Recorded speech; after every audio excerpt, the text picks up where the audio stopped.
Assalamualaikum warahmatullahi wabarakatuh. Apa kabar sahabat Ruang Baca? Jumpa lagi dengan saya Agnes. Masih tetap semangat kan? Tanpa berlama-lama, saya akan langsung membaca bagian berikutnya dari buku keren karya Morgan Housel yang berjudul The Psychology of Money. Pelajaran abadi mengenai kekayaan, ketamakan, dan kebahagiaan. Oke, langsung saja kita lanjut ya. Bab 1. Tak seorang pun gila. Pengalaman pribadi Anda dengan uang barangkali menjadi 0,000000001% dari seluruh kejadian di dunia. Tapi mungkin 80% cara kerja dunia menurut Anda. Izinkan saya memberitahu Anda mengenai suatu masalah. Boleh jadi, itu akan membuat Anda merasa lebih baik mengenai apa yang Anda lakukan dengan uang Anda, dan kurang menghakimi apa yang orang lain lakukan dengan uangnya. Orang melakukan beberapa hal gila dengan uang, namun tak seorang pun gila. Begini, orang dari berbagai generasi dibesarkan berbagai orang tua dengan berbagai pendapatan dan menganut berbagai nilai. Di berbagai bagian dunia, lahir di berbagai ekonomi, mengalami berbagai pasar tenaga kerja dengan berbagai insentif dan berbagai nasib, mendapat berbagai pelajaran. Semua orang punya pengalaman unik mengenai cara kerja dunia. Yang Anda alami langsung lebih meyakinkan daripada yang Anda pelajari secara tak langsung. Jadi kita semua, Anda, saya, semua orang menjalani hidup dengan menganut satu set nilai mengenai cara kerja uang yang sangat beragam dari orang ke orang. Yang tampak gila bagi Anda boleh jadi masuk akal bagi saya. Orang yang tumbuh dalam kemiskinan berpikir mengenai resiko dan imbalan dengan cara-cara yang tak bisa dimengerti anak bangkir saya. Orang yang tumbuh ketika inflasi tinggi mengalami sesuatu yang tak pernah dialami orang yang tumbuh ketika harga stabil. Pialang saham yang kehilangan segalanya selama depresi besar mengalami sesuatu yang tak bisa dibayangkan pekerja teknologi yang menikmati kejayaan akhir 1990-an. Orang Australia yang belum pernah mengalami resesi dalam 30 tahun telah mengalami sesuatu yang belum pernah dirasa orang Amerika. Dan seterusnya, daftar pengalamannya tak berujung. Anda tahu hal-hal mengenai uang yang saya tak ketahui. Begitu juga sebaliknya. Anda menjalani hidup dengan berbagai kepercayaan, tujuan, dan perakiraan yang berbeda dengan saya. Itu bukan karena salah satu di antara kita lebih cerdas daripada yang lain, atau punya informasi lebih bagus. Itu karena kita menjalani hidup yang berbeda, dibentuk pengalaman yang berbeda tapi sama meyakinkannya. Pengalaman pribadi Anda dengan uang barangkali menjadi 0,0000001% dari seluruh kejadian di dunia, tapi mungkin 80% cara kerja dunia menurut Anda. Jadi, orang-orang yang sama pintarnya bisa tak sependapat mengenai bagaimana dan mengapa resesi terjadi. Bagaimana kita harus menginvestasikan uang, apa yang harus diprioritaskan, berapa banyak risiko yang harus diambil, dan sebagainya. Dalam bukunya mengenai Amerika tahun 1930-an, Frederick Lewis Allen menulis bahwa depresi besar mempengaruhi jutaan orang Amerika di dalam diri untuk sepanjang sisa hidup mereka. Namun ada berbagai pengalaman. 25 tahun kemudian, sewaktu berkampanye sebagai calon presiden, John F. Kennedy ditanya reporter mengenai apa yang dia ingat dari masa depresi. Kennedy berkata, "Saya tak punya pengalaman langsung mengenai depresi. Keluarga saya salah satu yang terkaya di dunia sejak dulu.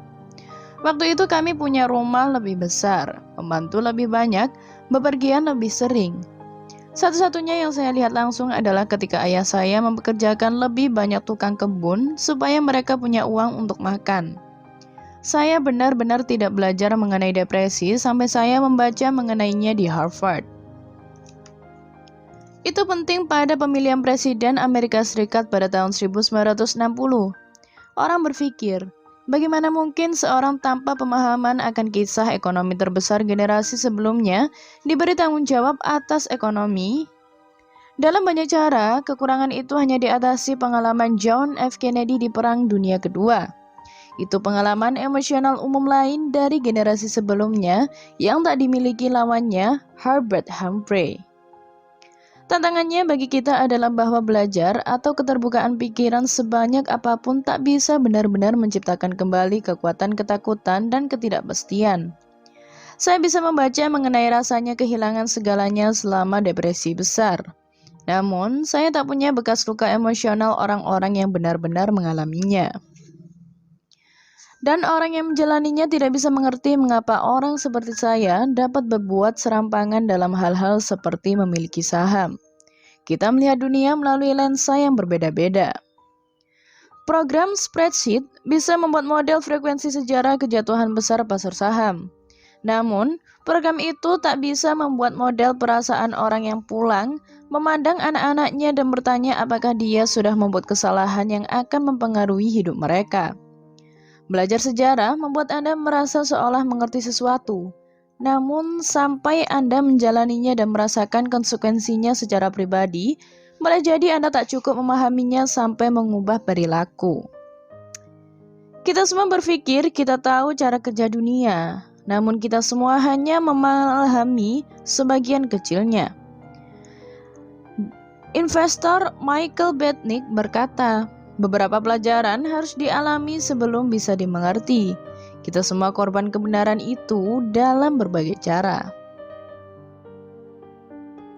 Pada tahun 2006, ahli ekonomi Ulrich Malmendier dan Stephen Nagel dari National Bureau of Economic Research menggali data 50 tahun Survey of Consumer Finance, kajian terperinci mengenai apa yang orang Amerika lakukan dengan uangnya. Dalam teori, orang harus membuat keputusan investasi berdasarkan tujuan dan ciri pilihan investasi yang tersedia bagi mereka saat itu. Namun, bukan itu yang orang lakukan.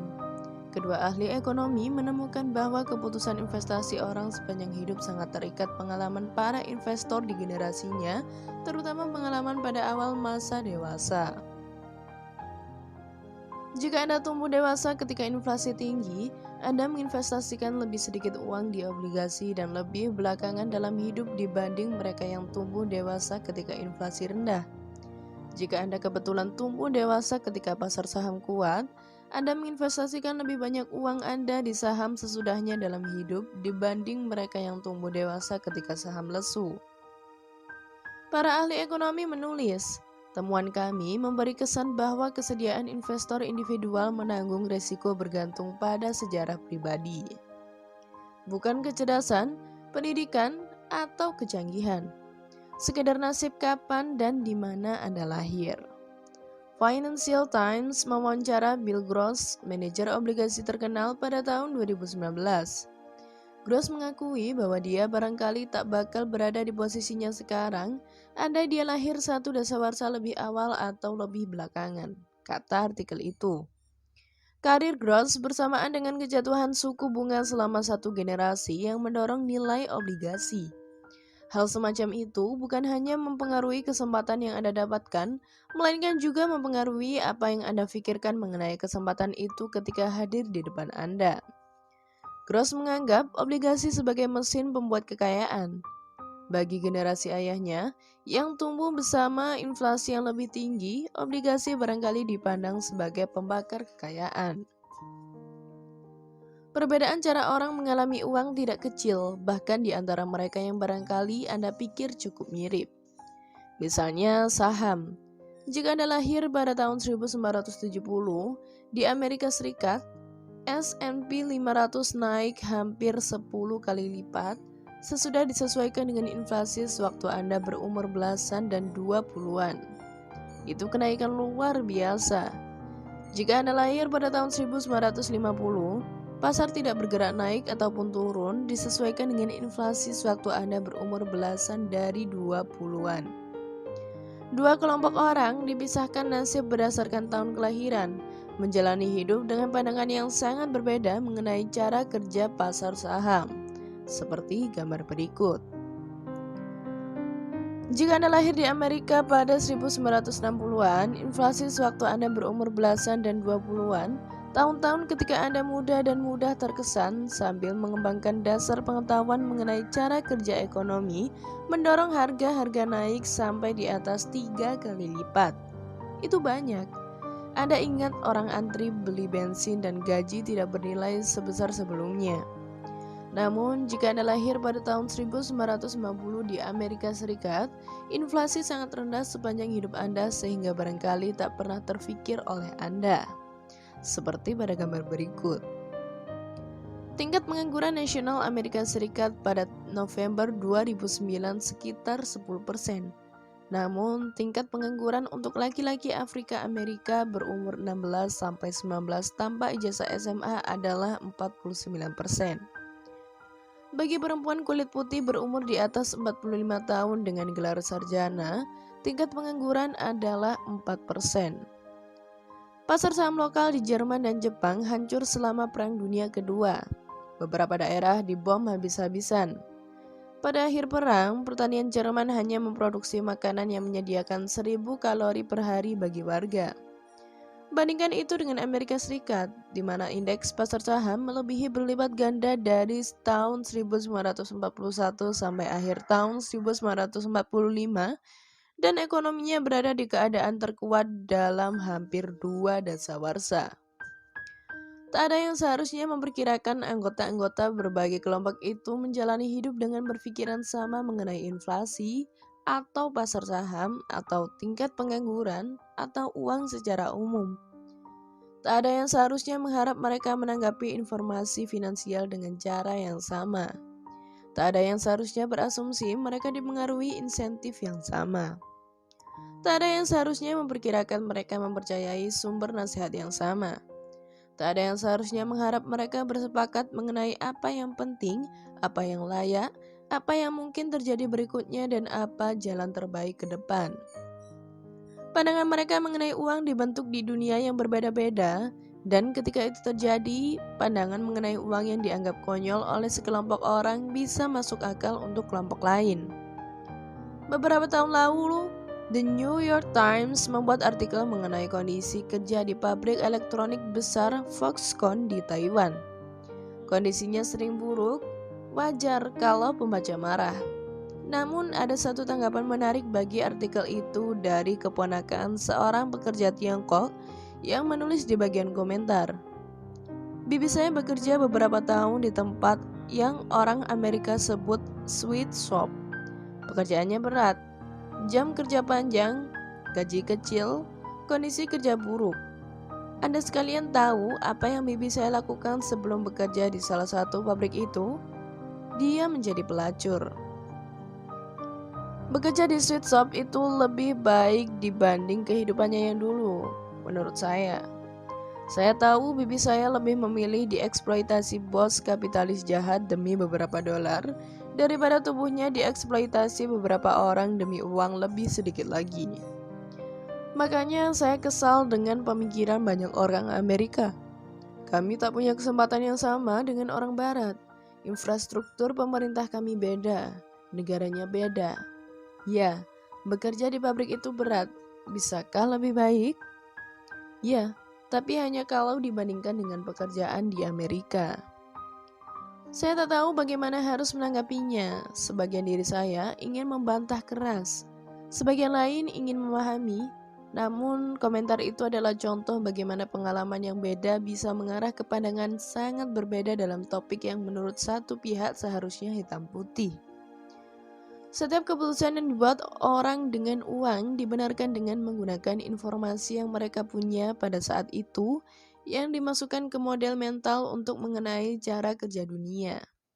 Orang bisa salah informasi atau mendapat informasi tidak lengkap atau tak jago matematika. Dibujuk pemasaran busuk, tak tahu apa yang dilakukan, salah menilai konsekuensi tindakan, banyak sekali. Namun semua keputusan keuangan yang dibuat itu masuk akal bagi mereka pada waktu dibuat dan cocok dengan semua yang harus dicocokkan. Mereka bercerita kepada diri sendiri mengenai apa yang mereka lakukan dan mengapa mereka melakukannya, dan cerita itu dibentuk pengalaman unik mereka sendiri. Ambil contoh sederhana, tiket lotre.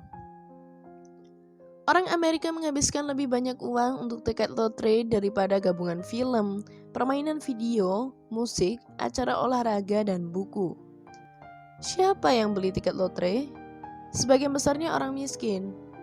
Rumah tangga berpendapatan terendah di Amerika Serikat rata-rata menghabiskan $412 per tahun untuk tiket lotre, 4 kali jumlah pengeluaran yang sama di kelompok berpendapatan tertinggi.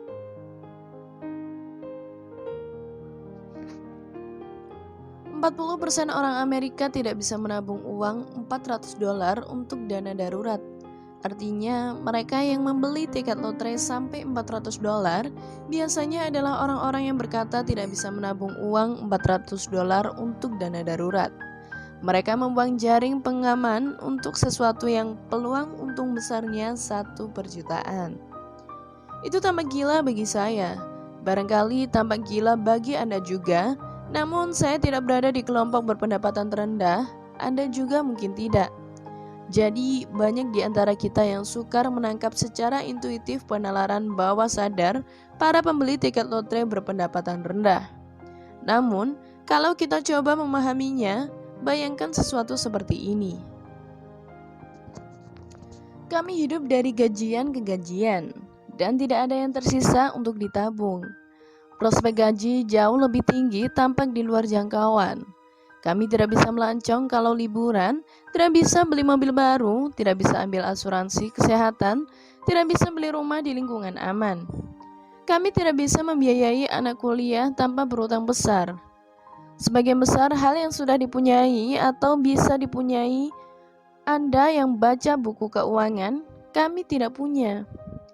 Beli tiket lotre adalah satu-satunya waktu dalam hidup kami ketika kami bisa memegang mimpi yang seolah nyata untuk mendapat barang-barang bagus yang Anda sudah punya dan anggap biasa saja. Kami membayar mimpi dan boleh jadi Anda tak mengerti karena sudah hidup dalam mimpi itu. Makanya kami membeli lebih banyak tiket lotre daripada Anda. Anda tak harus setuju dengan penalaran itu. Membeli tiket lotre ketika bangkrut itu masih gagasan buruk. Namun saya bisa agak mengerti mengapa tiket lotre masih laku. Dan gagasan itu, apa yang Anda lakukan tanpa gila, tapi saya agak mengerti mengapa Anda melakukannya. Mengungkap akar banyak keputusan finansial kita. Hanya sedikit orang membuat keputusan finansial murni dengan spreadsheet. Keputusan finansial dibuat di meja makan atau di rapat perusahaan. Tempat-tempat di mana sejarah pribadi, pandangan unik Anda mengenai dunia, ego, kebanggaan, pemasaran, dan insentif aneh bercampur menjadi narasi yang ampuh bagi Anda.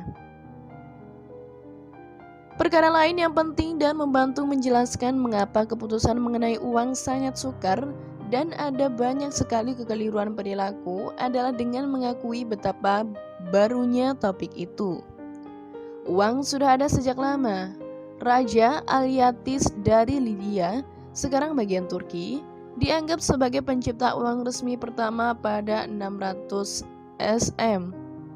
Namun dasar modern keputusan mengenai uang, menabung dan investasi didasari konsep-konsep yang praktis masih sangat baru.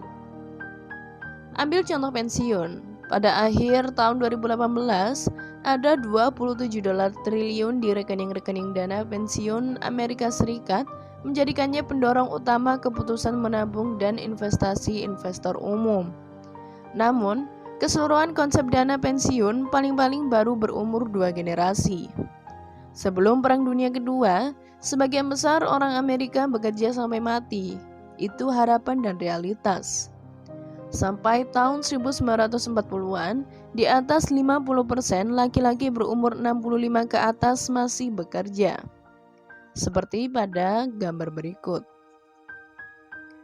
Social Security bertujuan mengubah keadaan itu, namun tunjangan yang pertama kali diberikannya tidak ada miripnya dengan dana pensiun sungguhan. Ketika Ida May Fuller mencairkan cek Social Security pertama pada tahun 1940, nilainya 22,54 dolar atau sekarang setara $416, disesuaikan dengan inflasi. Baru pada tahun 1980-an, rata-rata cek Social Security untuk pensiunan melebihi $1.000 per bulan disesuaikan dengan inflasi. Lebih daripada seperempat orang Amerika di atas umur 65 digolongkan sebagai miskin oleh Census Bureau sampai akhir tahun 1960-an. Ada kepercayaan yang tersebar luas perihal semua orang dulu punya dana pensiun swasta. Namun itu dilebih-lebihkan. Employee Benefit Research Institute menjelaskan, hanya seperempat dari semua orang berumur 65 atau lebih tua yang punya pendapatan pensiun pada tahun 1975. Di antara minoritas yang beruntung itu, hanya 15% pendapatan rumah tangga berasal dari dana pensiun. The New York Times menulis pada tahun 1955 mengenai keinginan yang makin besar tapi ketidakmampuan yang berlanjut untuk pensiun. Mengulangi satu perkataan lama, semua orang berbicara mengenai pensiun, tapi rupanya sedikit sekali yang melakukan sesuatu mengenainya. Baru pada tahun 1980-an, marak gagasan bahwa semua orang berhak dan seharusnya mendapat masa pensiun yang nyaman. Dan cara untuk mendapatkan masa pensiun yang nyaman itu adalah harapan bahwa semua orang akan menabung dan menginvestasikan uang sendiri. Saya akan ulang menyatakan betapa barunya gagasan itu. 401k, sarana tabungan pensiunan utama Amerika, baru ada pada tahun 1978.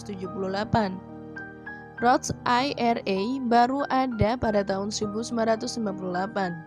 Kalau disamakan dengan orang, maka dia belum boleh minum minuman beralkohol. Seharusnya tak ada yang kaget kalau banyak di antara kita yang payah dalam menabung dan berinvestasi untuk masa pensiun. Kita tidak gila. Kita semua hanya masih baru. Begitu juga dengan kuliah.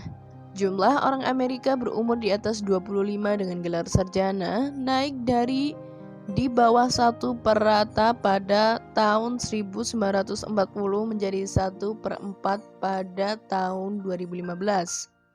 Biaya kuliah rata-rata pada periode itu naik di atas 4 kali lipat disesuaikan dengan inflasi. Sesuatu yang begitu besar dan begitu penting menerpa masyarakat begitu cepat, dan itu menjelaskan mengapa, misalnya, banyak sekali orang membuat keputusan buruk dengan pinjaman uang kuliah mahasiswa dalam 20 tahun terakhir. Belum aja akumulasi pengalaman selama puluhan tahun yang bisa dipelajari. Kita belajar sambil jalan. Begitu juga dengan dana indeks yang umurnya belum sampai 50 tahun dan dana lindung nilai yang baru mulai dalam 25 tahun belakangan. Bahkan penggunaan utang konsumen secara luas, KPR, kartu kredit, kredit mobil, belum mulai sampai sesudah Perang Dunia Kedua ketika G-Bill mempermudah jutaan orang Amerika meminjam uang. Anjing dijinakkan 10.000 tahun lalu dan masih mempertahankan beberapa perilaku leluhur liarnya. Namun, kita dengan pengalaman baru 20-50 tahun di sistem keuangan modern berharap sudah sempurna menguasainya. Bagi suatu topik yang sangat dipengaruhi emosi versus fakta, itu masalah. Itu juga membantu menjelaskan mengapa kita tak selalu melakukan apa yang seharusnya kita lakukan dengan uang. Kita semua melakukan hal gila dengan uang, karena kita semua relatif baru dalam permainan dan apa yang tampak gila bagi Anda boleh jadi masuk akal bagi saya. Namun tidak ada yang gila. Kita semua membuat keputusan berdasarkan pengalaman unik masing-masing yang tampak masuk akal bagi kita pada saat tertentu. Mari kita simak cerita mengenai bagaimana Bill Gates menjadi kaya. Terima kasih untuk sahabat Ruang Baca yang masih setia untuk tetap stay bareng saya Agnes sampai pada akhir bab ini. Sampai ketemu pada audiobook kami berikutnya. Wassalamualaikum warahmatullahi wabarakatuh.